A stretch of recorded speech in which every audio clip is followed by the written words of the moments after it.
10,000 लोकसंख्या असलेलं गाव, त्या गावामध्ये 10 ते 15 लाख पब्लिक वारकरी सामावून घेते. कुठे राहते, कसे राहते, प्रत्येकाला जेवण.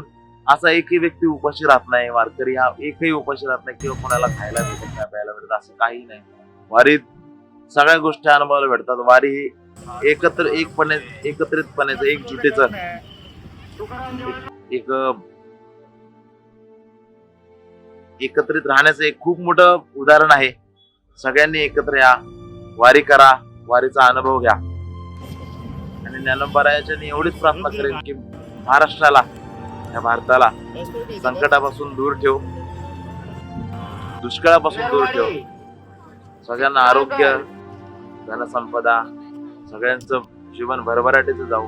हीच माऊली ज्ञानोबाराया चरणी, पांडुरंगा चरणी प्रार्थना करतो. माझे 2 शब्द संपवतो.